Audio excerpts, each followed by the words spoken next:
ونستعينه ونستغفره ونؤمن به ونتوكل عليه ونعوذ بالله من شرور أنفسنا ومن سيئات أعمالنا من يهده الله فلا مضل له ومن يضلله فلا هادي له نشهد أن لا إله إلا الله وأشهد أن سيدنا ونبينا وحبيبنا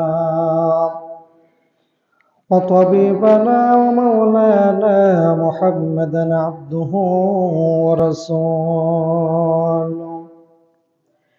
الذي أرسله بالحق بشيرا ونذيرا وداعيا إلى الله بإذنه وسراجا وقمرا منيرا فقد قال الله تعالى في كلامه المجيد وفي فرقانه الحميد أعوذ بالله من الشيطان الرجيم بسم الله الرحمن الرحيم حميم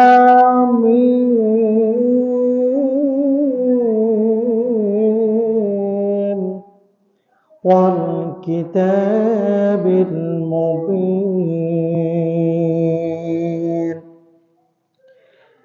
إنا أنزلناه في ليلة مباركة إنا كنا منذرين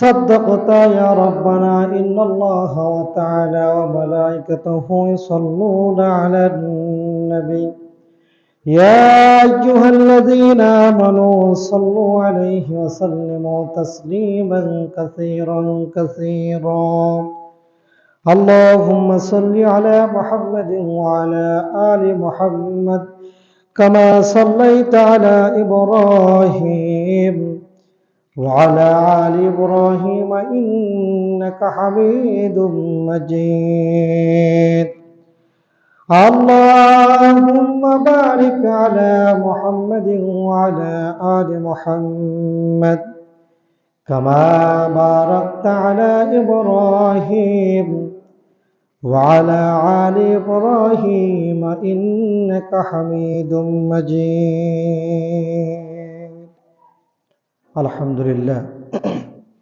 সম্মানিত উপস্থিত মুসল্লিয়ান কিরাম ফাদালে আযম আমরা আল্লাহ তাআলার কাছে লাখ শুকরিয়া জ্ঞাপন করি আমরা আজকে এমন একটি দিনে আমরা উপস্থিত হতে পেরেছি যে দিনটি এবং যে রাতটি ফজিলতপূর্ণ রাত অর্থাৎ 14 শাবান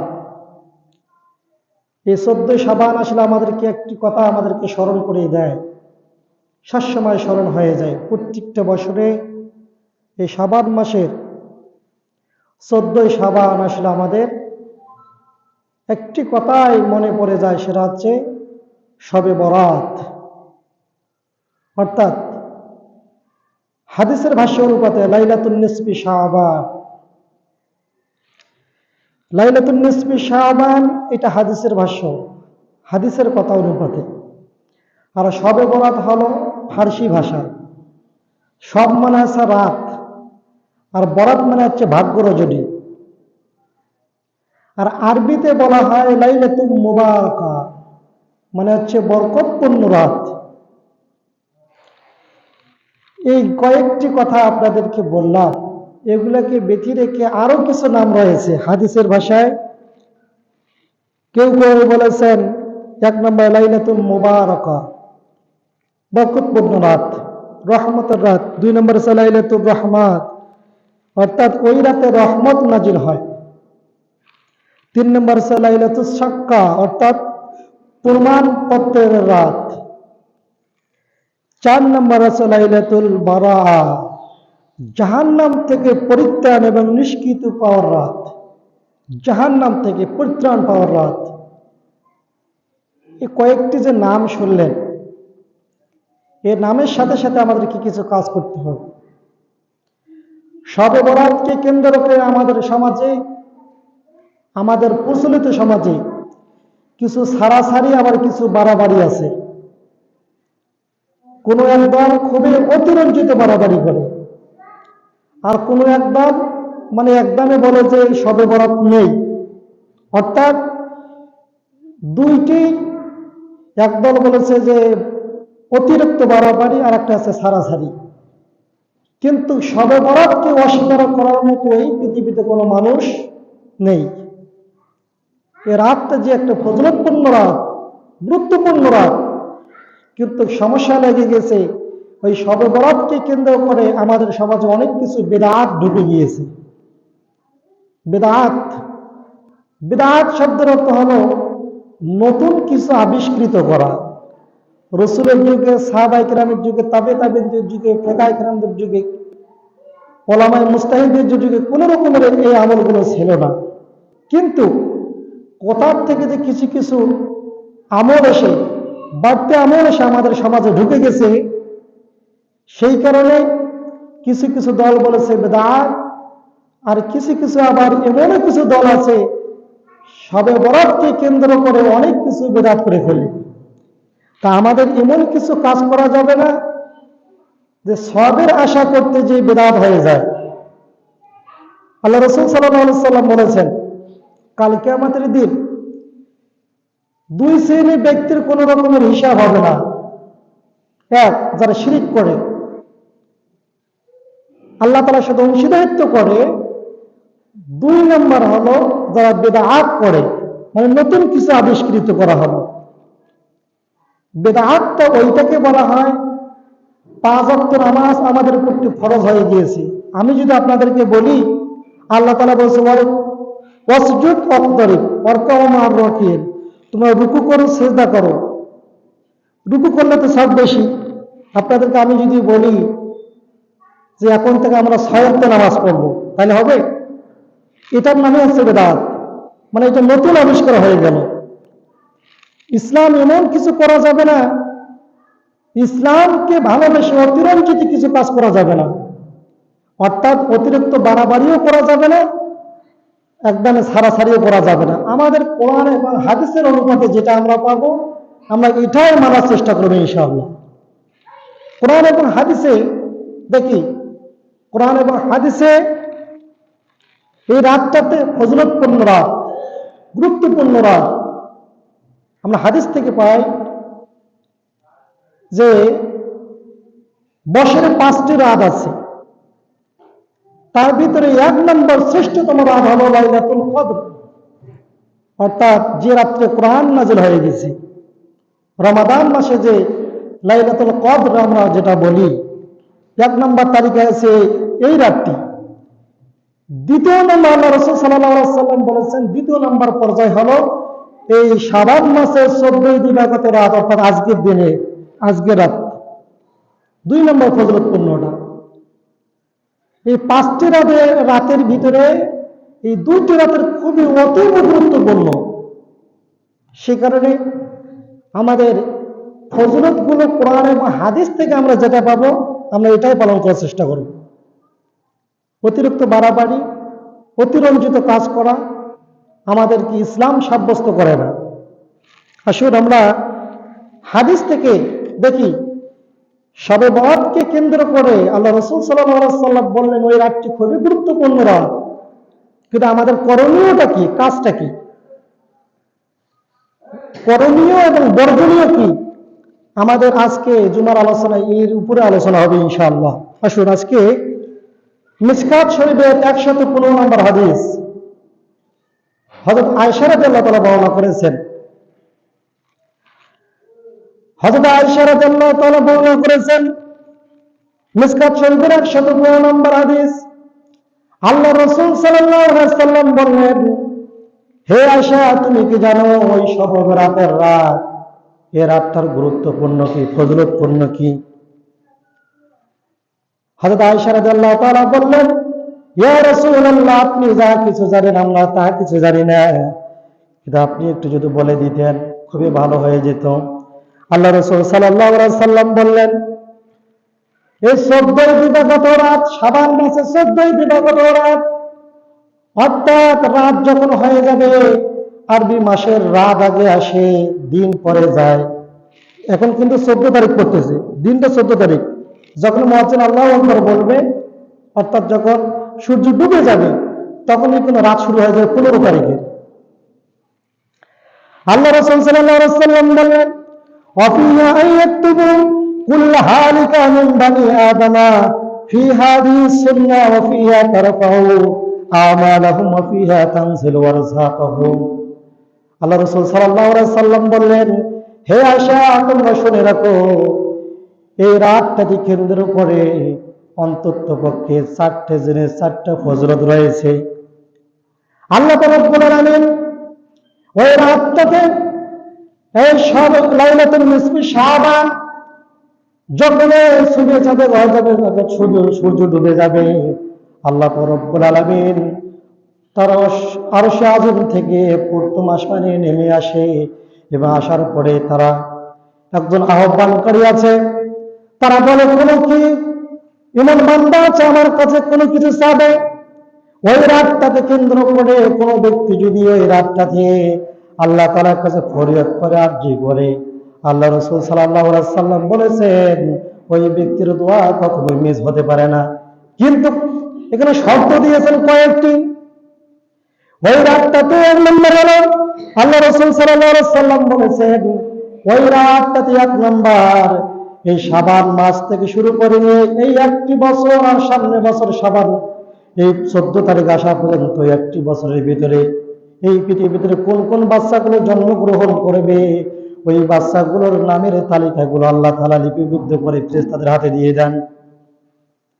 2 নম্বরে, আল্লাহ রাব্বুল আলামিন এই একটি বছরে কোন কোন ব্যক্তি মৃত্যুবরণ করবে, এই একটি বছরের ভিতরে কার কার নামের তালিকা এসে গিয়েছে, আল্লাহ রাব্বুল আলামিন তার নামের তালিকাগুলো করে হযরত আজরাইলকে দিয়ে দেন। আজরাইল যখন অমুক ব্যক্তির যখন নামের তালিকা হয়ে গিয়েছে, একটা 15 মিনিট বা একটা 30 মিনিট, 1 সেকেন্ড অধিক হবে না, আজরাইল খালি শুধুমাত্র নামের তালিকা দেখবে, আল্লাহ তাআলা কি কোন নামের তালিকাটা দিয়েছে। এই নামের তালিকায় একটি বছরের ভিতরে আপনার আমার নাম থাকতে পারে, থাকে না? থাকতেও পারে। আল্লাহ রাব্বুল আলামিন আজকে আজরাইলের হাতে আজকে একটা লিস্ট তুলে দিবে।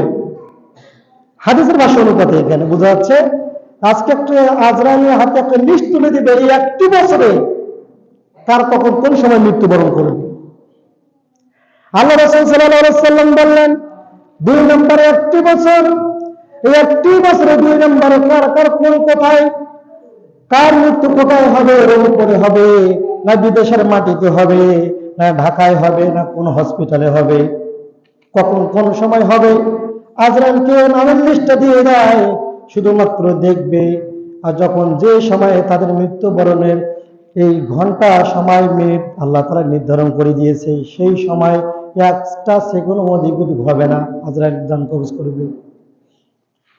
3 নম্বরে বলা হলো, আল্লাহ রাসূল সাল্লাল্লাহু আলাইহি ওয়াসাল্লাম বলেছেন, ওয়াফিয়া তারফাউ আমালাহুম, ওই রাতটাতে একটি বছর আপনি কি করেছেন কি না করেছেন, এই একটি বছরের আমলনামা সম্পূর্ণ আল্লাহ তাআলাকে দেওয়া হয়।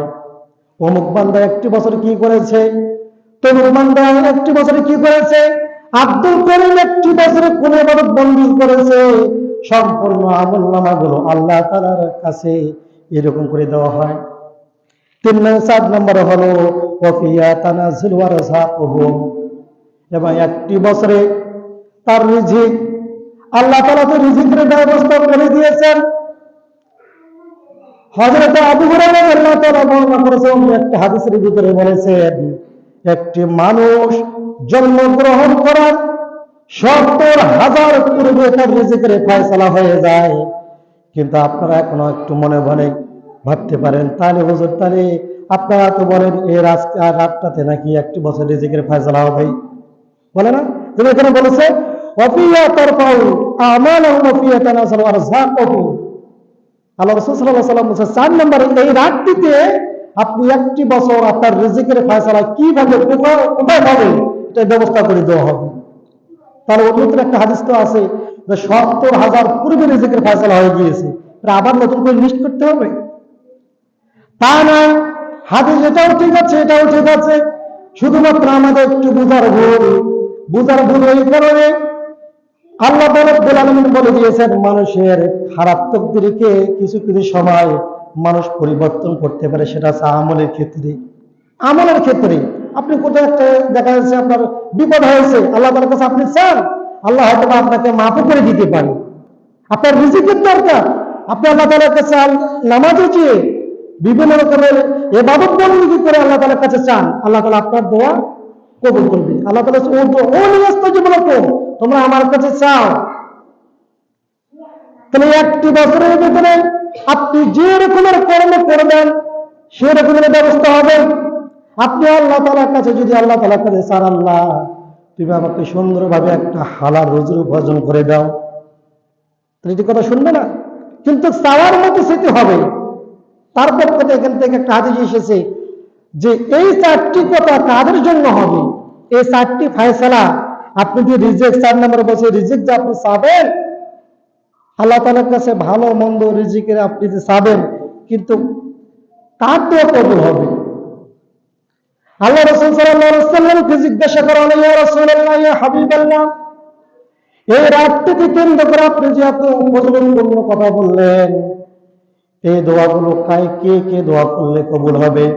আল্লাহ রাসূল সাল্লাল্লাহু আলাইহি ওয়াসাল্লাম বললেন, সকল মানুষ যদি তাওবা করে মসজিদে এসে যদি আল্লাহ তাআলার কাছে ফরিয়াদ করে, এই লাইলাতুন নিসফি শাবান অর্থাৎ আজকের রাত্রে আল্লাহ তাআলা আরশে আযমে আল্লাহ তাআলা তাদের দরজাগুলো খুলে দিয়ে দিবেন। কিন্তু এখানে একটি কথা আছে, একটা হাদিস থেকে পাওয়া যায় 2 শ্রেণীর মানুষ, আর একটা হাদিস থেকে পাওয়া যায় 8 শ্রেণীর মানুষ। ওই 8 শ্রেণীর মানুষদেরকে কখনো আল্লাহ তাআলা ওই রাতেও কবুল করবেন না। 8 শ্রেণীর ভিতরে আমার আছে কিনা দেখি তো। আল্লাহ রাসূল সাল্লাল্লাহু আলাইহি ওয়াসাল্লামকে জিজ্ঞাসা করা হলো, ইয়া রাসূলুল্লাহ, ইয়া হাবিবাল্লাহ, এই এত সুন্দর একটা পবিত্র রাত, বরকতপূর্ণ রাত, রহমতের রাত, তাহলে কোন 8 শ্রেণীর ব্যক্তির তাদের দোয়াগুলো কবুল হবে না, আপনি একটু বলে দেন। আল্লাহ রাসূল সাল্লাল্লাহু আলাইহি ওয়াসাল্লাম বললেন, 1 নম্বর হলো যারা এই পৃথিবীতে যারা আল্লাহ তাআলার সাথে অংশীদারিত্ব করেছে, শিরিক করেছে, যারা শিরিকের গুণের সাথে লিপ্ত আছে। আমরা এমন সমাজে বসবাস করি, শিরিককে আমরা বুঝতে পারি না, আমাদের অজান্তে অনেক শিরিক হয়ে যায়। এই কিছুদিন আগে একটা প্রচলন ছিল, সব ক্ষমতার উৎস জনগণ, ওই কথাটা বলাটাই কোনো ব্যক্তি যদি মনে প্রাণে বিশ্বাস করে বলে তার ঈমান নষ্ট হয়ে যাবে, শিরক হয়ে যাবে। সব ক্ষমতার মালিককে আল্লাহ, আর আমরা বলি কি সব ক্ষমতার উৎস জনগণ। দেখেন, এটা হচ্ছে রাষ্ট্রীয়ভাবে তো শিরক। সব ক্ষমতার মালিক হচ্ছে আল্লাহ, আর আমরা বলি সব ক্ষমতার মালিক হচ্ছে উৎস হচ্ছে জনগণ। এটা শিরক না? তা আমাদের অজান্তে শিরক হয়ে যাচ্ছে। আমাদের অনেক কিছু শিরক হয়ে যায়, কথার ভিতরে শিরক হয়ে যায়। এমন একটা অসুস্থ হয়ে গিয়েছে, জলঢাকা মেডিকেল নেগার পরে সুস্থ হয়ে গিয়েছে, একজন বলতেছে মেডিকেল যদি না নিগাই তো এখনই মারা যেত। এটা একটা শিরক। অনেক ডাক্তার যদি না হতো তাহলে লোকটা বাঁচতই না, এটাও শিরক। কোথাও আপনি একটি অ্যাক্সিডেন্ট হয়ে গিয়েছেন, কোথাও জলঢাকা গেতে গেতে আপনি যদি অ্যাক্সিডেন্ট হয়ে গিয়েছেন, একজন মানুষ যদি আপনাকে যদি হেল্প করে তাহলে বলে ফেলে অমুকে আব্দুল কুদ্দুস না হলে আমার অবস্থা শেষ হয়ে যেত। এটা একটা শিরক। তখন আব্দুল কুদ্দুস আপনাকে বাঁচায় নাই, আব্দুল কুদ্দুসকে আল্লাহ তাআলা এখানে পাঠিয়ে দিয়েছেন, আপনাকে মাধ্যম বানিয়ে পাঠিয়ে দিয়েছেন, আপনি যেন সুন্দরভাবে যে বিপদে পড়েছেন এই বিপদ থেকে যেন আপনি উঠতে পারেন।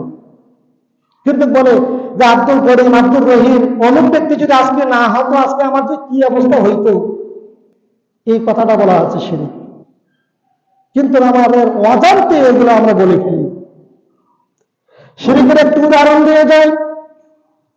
শিরকের উদাহরণটা হচ্ছে এরকমের, আপনার অজান্তে যদি শিরক হয়ে যায় আর আপনি যদি বুঝতে না পারেন, তাহলে আপনাদের একটি উদাহরণ দিয়ে যে একটি মানুষ সারাটা দিন মাছ মারতেছে নৌকায় ছেড়ে সাগরের ভিতরে, মাছ ধরতেছে আর নৌকার ভিতরে ছাড়ি দিচ্ছে। উনি একসঙ্গে যখন এই সাগর থেকে উঠে যাবে তখন মাছগুলো নিয়ে চলে যাবে, এই ধারণা করে সারাটা দিন মাছ মারার পরে দেখা যাইতেছে যে যখন উঠে আসবে দেখা যাচ্ছে নৌকাতে একটি মাছও নাই। উনি মনে মনে ভাবতেছে কি ব্যাপার, আমি তো এখানে মাছ রেখেছিলাম, সেই 8টা থেকে নিয়ে সন্ধ্যা অবধি পর্যন্ত মাছ মারলাম সাগরের ভিতরে, নৌকাতে তো মাছ আমি জিয়া রেখেছিলাম, তা মাছ কোথায়? একটু খেয়াল করে দেখতেছে নৌকার তল দিয়ে দেখা যাচ্ছে একটি ছিদ্র আছে, এই ছিদ্র দিয়ে সম্পূর্ণ মাছ বাইর হয়ে গিয়েছে। তো ওই ব্যক্তি কষ্ট করে লাভ হলো? কষ্ট করে লাভ হলো না। তাদের উপরে এরকমের আপনি সারাটা জীবনে ইবাদত বন্দী করবেন, আপনি রোজা রাখবেন, আপনি ওয়াজ করবেন, আপনি যাকাত দিবেন, 60 বছর আপনি ইবাদত বন্দী করবেন, আর আপনার জীবনে যদি শিরকের নামে যদি গুনাহ থাকে, তাহলে এইরকম 60 দিন জীবনে একটি ব্যক্তি যেমন মাছ মারার পরে একটু ছিদ্র থাকার কারণে মাছগুলো সম্পূর্ণ বাইরে হয়ে গিয়েছে, তদরূপ আপনার জীবনে শিরক থাকার কারণে আপনার এই জীবনে যতগুলো ইবাদত করেছেন সারানা মূল্য আল্লাহ তাআলার কাছে নেই। সারানা মূল্য আপনার কাছে এই ছিদ্রের মতো বাইরে হয়ে চলে যাবে। সেইখানে আপনার শিরক থেকে সতর্ক থাকবেন। 2 নম্বর হলো আল্লাহ রাসূল সাল্লাল্লাহু আলাইহি ওয়াসাল্লাম বলেছেন, এই শবে বরাতের রাত্রে, লাইলাতুল নিসফি শাবানের রাত্রে 2 নম্বর ব্যক্তিকে, যারা হিংসুক ব্যক্তি হবে এদের দোয়া কখনো কবুল হবে না। হিংসুক ব্যক্তির, আমি একদিন আপনাদেরকে বলেছিলাম হিংসুক কারণ হযরত লুকমান আলাইহিস সালাতু ওয়াস সালাম তার বৎসকে তার বাচ্চাদেরকে বলেছিল, হে বাচ্চারা তোমরা হিংসা থেকে বিরত থাকবে। তখন তাদেরকে উপদেশ দেওয়া হয় নাই। আমাদের শেষ নবী, আখির নবী মুহাম্মদুর রাসূলুল্লাহ সাল্লাল্লাহু আলাইহি ওয়াসাল্লাম উনিও আল্লাহ তাআলার কাছে হিংসুকের হাত থেকে রেহাই চেয়েছেন। ওয়া মিন শাররি হাসিদিন ইযা হাসাদ, আল্লাহ তুমি আমাকে হিংসার হাত থেকে তুমি রক্ষা করিও। রাসূল পর্যন্ত পানাহ চেয়েছেন হিংসুকের হাত থেকে রক্ষা চাওয়ার জন্য। তো হিংসুক কারা? হিংসুক ব্যক্তিকে চিহ্ন হলো হযরত লুকমান আলাইহিস সালাতু ওয়াস সালাম বলেছেন, যাদের ভিতরে 3টি গুণ থাকবে ওই ব্যক্তিটাই হলো হিংসুক ব্যক্তি। এখন একটা আসেন তো, এই 3টি গুণ আপনার আমার মাঝে আছে কিনা? হযরত লুকমান আলাইহিস সালাতু ওয়াস সালাম বলেছিলেন, তার ছেলেদেরকে বলেছিলেন, 1 নম্বর গুণ, কোন ব্যক্তির মাঝে যদি দেখা যায় সমালোচনা বা গীবত যদি থাকে, ওই ব্যক্তিটাই হলো হিংসুক। সমালোচনা করে চায়ের দোকানে, বাজারে, যেখানে বসে, আঠালে, পাড়ায় পাড়ায় বিভিন্ন রকমের সমালোচনা হয়। যে ব্যক্তি সমালোচনা করবে এটাই 1 নম্বর হিংসুক। 2 নম্বর গুণ হলো, যে ব্যক্তি আমি সমালোচনা করলাম কিছুক্ষণ পরে 1 ঘন্টা বা 2 ঘন্টার পরে যদি ওই ব্যক্তির সাথে ফেস টু ফেস হয়, তাহলে ওনার নামে এমন প্রশংসা করতেছে ওর মতো ভালো মানুষ আর ছিলই না, কিন্তু কিছুক্ষণ আগে ওর নামে সমালোচনা করছে। ঠিক আছে? আর যখন ফেস টু ফেস হয়ে গিয়েছে তখন আপনাকে এমন টান দিচ্ছে তোর মতো ভালো মানুষ আর নেই। 3 নম্বর গুণ হলো হযরত লুকমান আলাইহিস সালাম বলেছেন, কোন ব্যক্তি যখন বিপদে পড়বে ওই ব্যক্তিটা আনন্দ প্রকাশ করে, ভালো হয়েছে, ওই বিপদে পড়েছে, ভালো হয়েছে। এরকম সমাজে মানুষ আছে না? কোন ব্যক্তি যদি মনে করে অমুক ব্যক্তি বিপদ করেছে, আমাদের ইমানি দায়িত্ব হলো যে তার জন্য দোয়া করা, সেই ব্যক্তি যেন বিপদ থেকে উঠতে পারে। আর আমাদের সমাজে এমন মনামাস এবং কিছু মানুষ বসবাস করে, তারা বিপদে পড়লে ওরা বিভিন্ন রকম আনন্দ উৎসব পায়। হযরত লুকমান আলাইহিস সালাম বলেছেন, কোন ব্যক্তি যদি বিপদে পড়ে আর কোন ব্যক্তি যদি বিপদের কারণে যদি আনন্দ পায়, মনে করতে হবে এটাই 1 নম্বর হিংসুক। এই 3টি গুণ যাদের ভিতরে থাকবে তারাই হচ্ছে, 3টি গুণের যে কোনো একটি গুণ যদি কোনো ব্যক্তির মাঝে পাওয়া যায়, এই ব্যক্তিটাই হচ্ছে হিংসুক ব্যক্তি। আর হিংসুক ব্যক্তিদের দোয়া আজকে 14 শাবানের দিবাগত রাত্রে রহমতের রাত, শবে বরাতের রাত্রে আল্লাহ রাসূল সাল্লাল্লাহু আলাইহি সাল্লাম বলেছেন, হিংসে ব্যক্তির দোয়া আল্লাহ তাআলা আরশে আজিমে কবুল হবে না। সেখানে আমাদেরকে হিংসা থেকে বেরিয়ে আসতে হবে। সনাতন তিন নম্বর হলো কোন মানুষকে অন্যায়ভাবে হত্যা করা। কোন মানুষকে অন্যায়ভাবে হত্যা করা শুধুমাত্র জবাই করলে হয়? আপনার সাক্ষী দিয়ে, আপনার কথা দিয়ে, আপনার কোন রকম হেরেক দিয়ে একটা মানুষের জীবন যদি মৃত্যুর দিকে যদি ধাবিত হয়ে যায়, কাল কিয়ামতের দিন যে ব্যক্তি জবাই করলো, যে ব্যক্তি মারলো, কিন্তু আপনি কথার একটা হেলেপের কারণে এই ব্যক্তি বিপদে পড়েছে, আপনার ওই একই সামিলে দাঁড়িতে হবে। তারপর আপনি একটি কথার কারণে, আপনি একটা মিথ্যা সাক্ষী দেওয়ার কারণে ওনার জীবন ধ্বংস হয়ে গেছে, ওনাকে মৃত্যু হয়েছে। সেখানে বলা হয়েছে 3 নম্বর, কোন ব্যক্তি যদি অন্যায়ভাবে মানুষকে হত্যা করে, শুধুমাত্র মারলে হত্যা হয় না, কথা দিয়ে হত্যা। এমন আছে না, আমি যদি একটা মিথ্যা যদি সাক্ষী দিয়ে দেই, মিথ্যা সাক্ষীর কারণে ওই ব্যক্তিটা যদি ফাঁসির রায় হয়ে যায়, তাহলে দায়ী কি? আমি হব। তাহলে আমার মিথ্যার সাক্ষী দেওয়ার কারণে ওই ব্যক্তির মৃত্যুবরণ হয়েছে। এই 3 নম্বরে কোনো ব্যক্তি যদি অন্যায়ভাবে যদি কোনো ব্যক্তিকে যদি হত্যা করে, ওই ব্যক্তির এই শবে বরাতের রাত্রে তাদের দোয়া কবুল হবে না। 4 নম্বর হচ্ছে কোন ব্যভিচারী মহিলা, কোন ব্যভিচারী পুরুষ, অর্থাৎ যারা পরকীয়া করে। আজকে আছে ভ্যালেন্টাইন্স ডে, 14ই ফেব্রুয়ারি। এই একটি বছর যতগুলো মেয়ের তার সতীত্ব নষ্ট হবে না, শুধুমাত্র আজকে 14ই ফেব্রুয়ারি তার সাথে ডবল মেয়ের জীবন আজকে নষ্ট হয়ে যাবে, ডবল মেয়ের জীবন নষ্ট হয়ে যাবে।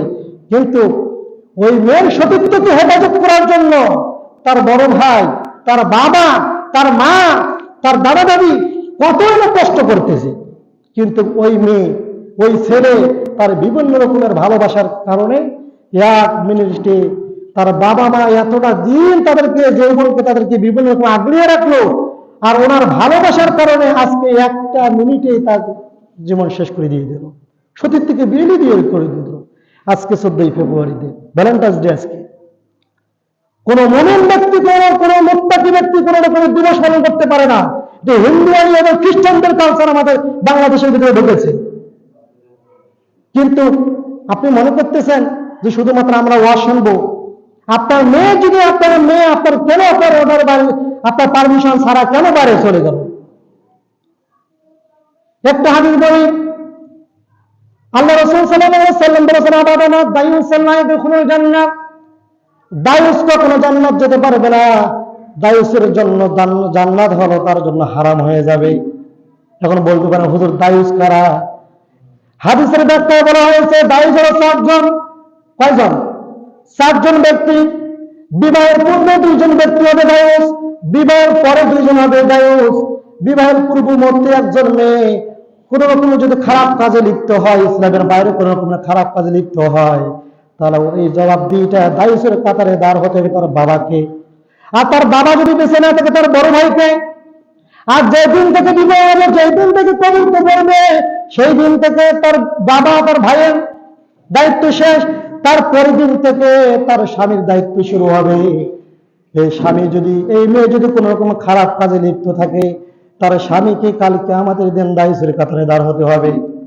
আর তার স্বামী যদি মারা যায়, তার বড় ছেলে যদি থাকে, তার বড় ছেলে যদি জীবিত অবস্থায় যদি তার মা যদি খারাপ কাজে লিপ্ত থাকে, এ মাকে যদি বুঝিয়ে সুঝিয়ে যদি খারাপ কাজ থেকে বিরত আনতে না পারে, আল্লাহ রাসূল সাল্লাল্লাহু আলাইহি ওয়াসাল্লাম বলেছেন কাল কিয়ামতের দিন দায়ুসের কাতারে ওই তার বড় ছেলে দায়ুসের কাতারে দাঁড় হবে।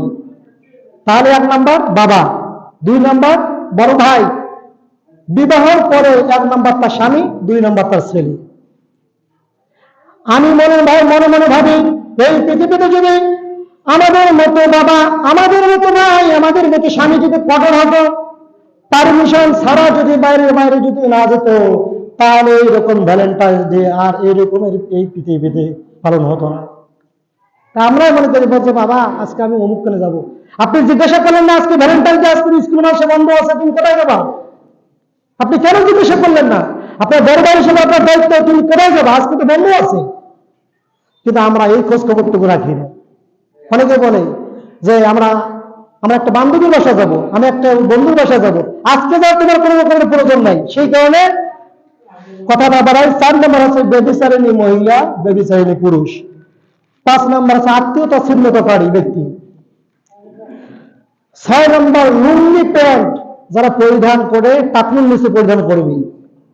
আমাদের সমাজে এই প্রচলনটা খুব। আমি গত পরশু দিন আমার স্কুলে আমি একটু ভাষণ দিয়েছিলাম যে আমাদের সমাজে মা বোনদের প্যান্ট এবং সেলোয়ার কামিজ বোরকা ভেদরি যাবে, কিন্তু আমাদের দেশে মা বোন দিন দিন কাপড় কি ভাসাচ্ছে, আটক করতেছে। আর আমাদের দেশে পুরুষ এবং ছেলেগুলো কি লুঙ্গি প্যান্ট শাড়ি দিয়ে শাড়ি দিয়ে নিয়ে যাচ্ছে। অর্থাৎ মহিলার কাজগুলো আমরা পুরুষ করতেছি। আল্লাহ রাসূল সাল্লাল্লাহু আলাইহি ওয়াসাল্লাম বলেছেন, কোন ব্যক্তি যদি তার টাকনুর নিচে যদি কোনো পুরুষ ব্যক্তি যদি টাকনুর নিচে যদি লুঙ্গি বা প্যান্ট যায়, ওই ব্যক্তির কোনো হিসাব হবে না, ডাইরেক্ট জাহান্নাম। ওর কোনো হিসাব হবে না। আপনি কতগুলো নামাজ পড়েছেন, আপনি কতগুলো হজ করেছেন, তার কারণে আপনি প্রতিনিয়ত আপনি যে পাপ করেছেন এই জবাব দিয়ে আপনি করতে পারবেন না। সেই কারণে আমাদেরকে এখানে 6 নম্বর বলা হয়েছে যে লুঙ্গি প্যান্ট পায়জামা যাদের টাকনুর নিচে পরিধান করে। 7 নম্বর আছে পিতামাতার অবাধ্য ছেলে সন্তান, এদের দোয়া আজকে সব রাতে তাদের দোয়া কবুল হবে না। 8 নম্বর আছে নেশাদার দ্রব্য। নেশাদার দ্রব্য এখানে শুধুমাত্র মদ খেলে নেশা হয়, গাঁজা খেলে নেশা হয়। গাঁজা এবং মদের কাছে যেতে হলে আগে ছোট ছোট নেশা করতে হবে। যেমন একটি বাচ্চা যেমন 1 থেকে ডাইরেক্ট যেমন এসএসসি পরীক্ষা দিতে পারে না, ধাপে ধাপে ধাপে ধাপে ওঠে। তদরূপ একটা মানুষ যখন বুঝ হবে আর কিছুদিন পর জব্দা খাওয়া শিখবে। যে ব্যক্তি জব্দা করবে কিছুদিন পর সিগারেট খাওয়া শিখবে। যে ব্যক্তি সিগারেট খাবে কিছুদিন পর ঠান্ডা করবে, বন্ধু বান্ধব খারাপ হবে, তবে একটা দেখি গাঁজাটা কেমন ঠান্ডা লাগে। যখন গাঁজা আসক্ত হবে তখন আর কিছুদিন করবে যে আমি ডাইরেক্ট মদ খাবো। এরকম ধারাবাহিকতা পাবে। যারা নেশাদার দ্রব্যে পালন আসক্ত হবে তাদের দোয়া আজকে এই শবে বরাতের রাত্রে তাদের দোয়া কবুল হবে না। তাহলে 1 নম্বর শিরককারী ব্যক্তি, 2 নম্বর হিংসুক, 3 নম্বর কোন মানুষকে হত্যা করেছে, 4 নম্বর আছে ব্যভিচারী মহিলা, ব্যভিচারী পুরুষ, 5 নম্বর আছে আত্মীয়তা ছিন্নতাকারী, 6 নম্বর আছে লুঙ্গি প্যান্ট টাকনুর নিচে পরিধানকারী, 7 নম্বর আছে পিতামাতার অবাধ্য ছেলে সন্তান, 8 নম্বর আছে যারা নেশাদার দ্রব্য পালন করবে। এই 8টা গুণ তাদের ভিতরে থাকবে, যারা 8টা পাপের সাথে জড়িত আছে। আল্লাহ রাসূল সাল্লাল্লাহু আলাইহি ওয়াসাল্লাম বলেছেন, এই শবে বরাতের রাত যতই বরকতপূর্ণ হোক না কেন তাদের তাওবার দরজা আল্লাহ তাআলার কাছে হবে না, যতক্ষণ পর্যন্ত সুন্দরভাবে তাওবা করে আল্লাহ আমি আর এই কাজগুলো করব না এই নিয়ত করে আল্লাহ তাআলার কাছে যাবে না, ততক্ষণ পর্যন্ত তাদের দোয়া আল্লাহ তাআলার দরবারে কবুল হবে না। এটা একটি কথা। আরেকটি আমি আগে বলেছিলাম, আমাদের শবে বরাতকে কেন্দ্র করে কিছু সারাসারি এবং কিছু বাড়াবাড়ি আছে। কিছু কিছু দল আছে বলছে যে শবে বরাত নাই, আর কিছু কিছু দল আছে শবে বরাত আছে। আমি আগে বলেছিলাম কোরআন এবং হাদিসের মাধ্যমে আমরা যেটা পাবো, আল্লাহ রাসূল বলেছেন শবে বরাত আছে একটা বরকতপূর্ণ রাত, লাইলাতুল নিসফি শাবান, 14 দিবাগত রাত। এটাকে অস্বীকার করার মতো এই পৃথিবীতে কোনো মানুষ নেই। কিন্তু আমাদের এই শবে বরাতকে কেন্দ্র করে আমাদের কিছু বিদআত ঢুকে গিয়েছে। কিরকমের? আপনি হালুয়া রুটি খান, আপনাকে আমি মানা করতেছি না। আপনি হালুয়া রুটি খেয়ে দিয়ে আপনি ইবাদত বন্দেগী যদি না করেন তাহলে আপনার এই হালুয়া রুটি চারেনা দাম হবে না। আপনি খান, আপনার সেটা আল্লাহ তাআলা বলেছেন কুলু ওয়াশরাবু ওয়ালা তুসরিফু ইন্নাল্লাহা লা ইউহিব্বুল মুসরিফিন, তোমরা খাও কিন্তু অপচয় করিও না। আপনি খান, আমি মানা করতেছি না, কিন্তু কথা আছে আপনি হালুয়া রুটি গরু জবাই হুলস্থুলি ধরে দিয়েছে, কিন্তু ইবাদতের আপনার কোনো মূল্য নাই। তাহলে এই শবে বরাত আপনার কি হবে? 3 নম্বর আরেকটি কথা হচ্ছে, আমাদের শবে বরাতকে কেন্দ্র করে যে আমরা যে 3টি রোজা রাখি, এটা হাদিস দ্বারা সাব্যস্ত নয়।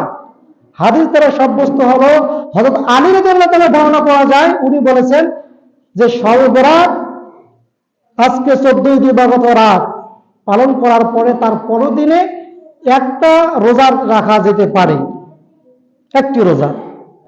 কিন্তু আমাদের দেশে যে প্রচলিত 3টি রোজা আছে, এই রোজাটি হলো আইয়ামে বীজের রোজা। আইয়ামে বীজের রোজা নিয়ে আমরা এই শাবান মাসে নিয়ে ঢুকে দিয়েছি। আমরা যদি রাখি ঠিক আছে, আইয়ামে বীজের রোজা রাখা সুন্নাহ, কিন্তু আপনাকে প্রতিনিয়ত আপনার শরীর যদি ঠিক থাকে প্রতিটা মাসে আল্লাহ রাসূল সাল্লাল্লাহু আলাইহি ওয়াসাল্লাম আইয়ামে বীজের রোজা রেখেছেন 13, 14, 15। কিন্তু আমরা এই বাকি 11টি মাস আমরা কোনো রকম খোঁজ খবর করি না। এই শাবান মাস আসলে কাছে যে হুজুর শবে বরাতে রোজা করবেন, এই জিজ্ঞাসাবাদ করতেছি। শবে বরাতের রোজা আপনি যদি খোঁজেন তাহলে একটি, সেটা মুস্তাহাব, শবে বরাতের পর দিন অর্থাৎ আগামীকালকে। আর আপনি যদি আইয়ামে বীজের রোজা পালন করতে পারেন তাহলে 13, 14, 15, গতকালকে একটা হয়ে গেছে, আজকে একটা, কালকে একটা, আইয়ামে বীজের রোজা হিসেবে আপনি আল্লাহ রাসূল সাল্লাল্লাহু আলাইহি ওয়াসাল্লাম 12টি মাস আইয়ামে বীজের রোজা রেখেছিলেন। আল্লাহ রব্বুল আলামিন আপনাদের সময় মূল্যবান সময়কে নষ্ট করলাম। আল্লাহ রব্বুল আলামিন আমাদেরকে ইসলামটাকে সঠিকভাবে বুঝে শুনে আমল করার তৌফিক দান করুন। সকলে বলে আল্লাহুম্মা আমিন। ওয়া আখিরু দাওয়ানা আলহামদুলিল্লাহি রাব্বিল আলামিন। যারা সুন্নাত পড়েন নাই